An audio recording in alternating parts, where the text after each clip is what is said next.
مجھے ایک صاحب نے سوال پوچھا، کہنے لگے میلاد کس کو منانا چاہیے؟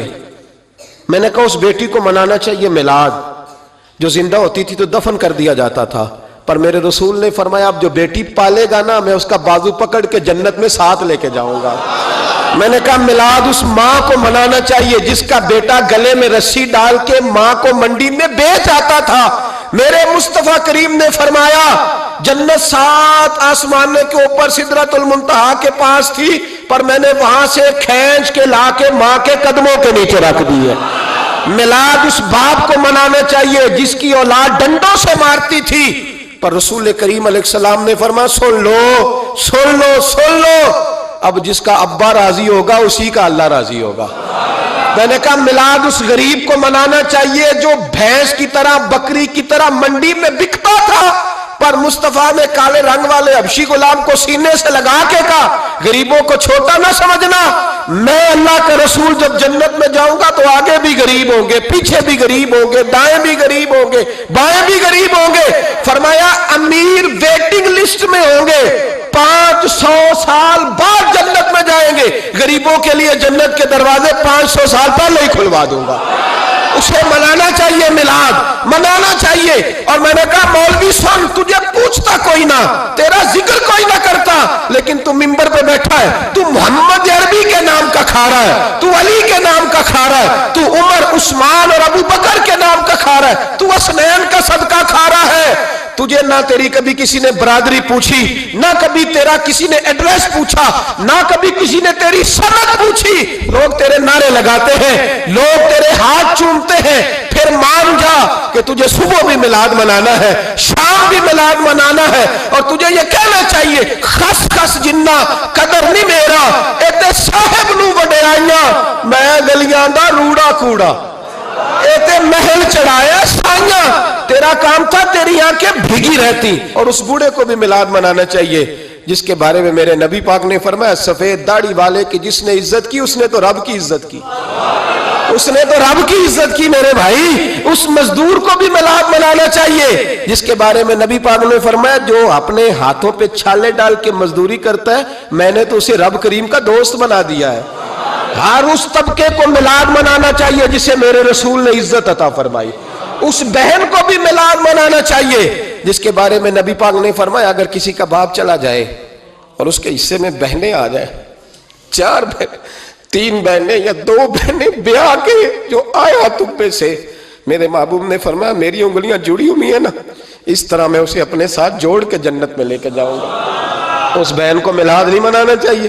میرے رسول پاک نے فرمایا جس کی بیٹی واپس آ جائے، طلاق ہو گئی یا بیوہ ہو گئی، واپس آ گئی، نہ بچ سکی واپس آ گئی، فرمایا واپس آنے والی بیٹی کی جو باپ خدمت کرے گا میرے رسول پاک فرماتے ہیں میں قیامت میں اس کا سفارشی بنوں گا۔ تو اس بیوہ کو اور طلاق یافتہ کو میلاد نہیں منانا چاہیے؟ وہ اس رسول کا ذکر نہیں کرے گی جس نے اتنا درجہ دے دیا، اتنا نواز دیا؟ اور تجھے تو صبح و شام میلاد کرنا چاہیے تھا، تجھے تو صبح و شام درود کرنا چاہیے تھا، سلام کے گجرے بھیجنے چاہیے، یا رسول اللہ کہتے تیری زبان جو ہے وہ ہر وقت تر رہنی چاہیے تھی، تو بحث کر رہا ہے، تو اس پہ دلیلیں دے رہا ہے، تو اس پر باتیں کر رہا ہے۔ حضرت عمر سے پوچھنا، حضرت عمر سے، جناب اسامہ بن زید رضی اللہ تعالیٰ عنہ حضور کے غلام تھے، نبی پاک ان سے بڑا پیار کرتے تھے۔ ایک جنگ میں پیسے آئے تو حضرت عمر فاروق رضی اللہ تعالیٰ عنہ نے 25,000 دیا اپنے بیٹے کو، اور اسامہ بن زید کو 50,000 دینار دیے۔ بیٹا کہنے لگا ابا جی وہ تو چھوٹے ہیں میں بڑا ہوں، وہ حضور کے زمانے میں بچے تھے میں جہاد کرتا تھا، یہ آپ نے کیا کیا؟ تو حضرت عمر رو پڑے، کہنے لگے بیٹا یہ تیرے باپ کے سر پر جو عزت کے بال ہیں یہ مصطفیٰ کے اگائے ہوئے ہیں۔ یہ نبی پاک، اسامہ سے نبی پاک کا پیار بڑا تھا، حضور کی محبت بڑی تھی۔ بیٹا اس کے ناک سے رینٹ نکلتی تھی تو رسول پاک اپنے ہاتھوں سے صاف کر دیتے تھے، حضور اس کو گود میں بٹھاتے تھے۔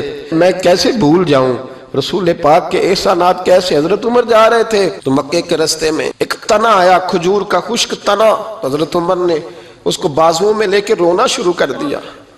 عمر کیا ہوا؟ کہنے لگے یہاں تو میں اونٹ چرایا کرتا تھا، یہاں، اور میرا باپ مجھے مارا کرتا تھا، دیکھو آج عمر نعرہ لگاتا ہے تو کیسر و کسرا کام، او بھائی اصلہ نال جے نیکی کریے، ہاں اصلہ نال جے، اصلہ نال جے نیکی کریے، تے وہ نسلاں تاک نہیں بھول دے ہاں بے اسلام نال نیکی کریے تے پھول کنڈیاں نال تول دے. اور سن تیری دنیا بھی حضور کے صدقے بنی اور تیری قبر میں بھی کوئی ساتھ نہیں جائے گا, کوئی ساتھ نہیں جائے گا. قبر میں بھی مصطفیٰ کریم صلی اللہ ہو. اور دیکھنا قبر کے اندر بھی کبھی کوئی گیا ہے؟ قبر میں بھی رسول پاک, قبر میں بھی رسول پاک, قبر میں بھی رسول پاک. میرے استاد فرمایا کرتے تھے بتاؤ جس قبر میں نبی پاک آئیں گے وہاں عذاب کیا ہونا ہے؟ جب حضور ہی آ گئے تو عذاب کیا ہونا ہے؟ نبی پاک تو جدھر سے گزر جائیں رب وہ جگہ جنت بنا دیتا ہے. وہاں کیا عذاب ہونا ہے؟ وہاں تو دیدار ہونا ہے. تیری قبر میں بھی نبی پاک. اور حضور نے فرمایا میزان عمل پہ عمل تولیں گے تو پھر بھی میں تمہارے پاس ہوں گا. حضور علیہ السلام نے فرمایا پل صراط سے گزرو گے تو پھر بھی میں تمہارے پاس ہوں گا. اور میرے رسول پاک علیہ السلام نے فرمایا جب تم جنت میں جانے لگو گے تو پھر بھی میں تمہارے. تو بتا تیرے رسول تو ہر وقت تیرے ساتھ ہیں, تو کب کب نبی پاک کے ساتھ ہوتا ہے؟ تو بتانا تو کب کب نبی پاک کے ساتھ؟ میں چھوٹے جلسے کا قائل ہوں, لمبی محفل میں گزارش کرتا ہوں دوستوں سے کہ لمبا جلسہ نہ کرو. لیکن ایک جگہ پہ میں گیا تو ایک بڑے پڑھے لکھے آدمی نے مجھے کہا مولانا ان کو سمجھائیں, آدھی رات تک بٹھائے رہتے ہیں, ان کو سمجھائیں. میں نے کہا میں سمجھاؤں گا پر آپ بھی ذرا اپنا لب و لہجہ تھوڑا دھیما کریں. تو پوری رات نہیں نبی پاک کے لیے جاگا اور میرے رسول تو ساری حیات تیرے لیے جاگتے رہے, ساری رات محبوب نے. کیا کہتے ہیں بریلی کے امام اعلیٰ حضرت فرماتے ہیں ان کی مہک نے دل کے غنچے کھلا دیے, وہ جس راہ چل دیے ہیں کوچے بسا دیے ہیں, میرے کریم سے گر قطرہ کسی نے مانگا دریا بہا دیے, دربے بہا دیے ہیں. اور اللہ کیا جہنم اب بھی نہ سرد ہوگا؟ اللہ کیا جہنم اب بھی نہ سرد ہوگا؟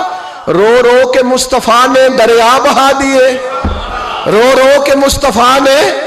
اور پھر کہنے لگے رو رو کے مصطفیٰ نے ان کے نثار کوئی کیسے ہی رنج میں ہو جب یاد آ گئے ہیں سب غم بھلا دیے, جب یاد آ گئے ہیں سب غم. اسی لیے تو ہم کہتے ہیں میلاد کھل کے مناؤ.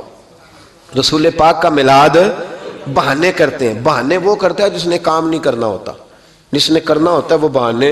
اعلیٰ حضرت نے جو پروگرام دیا وہ بڑا لمبا چوڑا ہے, کب تک کا تجھے کیا بتائے. اعلیٰ حضرت فرما گئے حشر تک ڈالیں گے ہم, حشر تک ڈالیں گے ہم پیدائش مولا کی دھوم, اور مثل فارس نجد کے قلعے گراتے جائیں گے اور خاک ہو جائیں عدو جل کر, مگر ہم تو رضا دم میں جب تک دم ہے ذکر ان کا سناتے جائیں.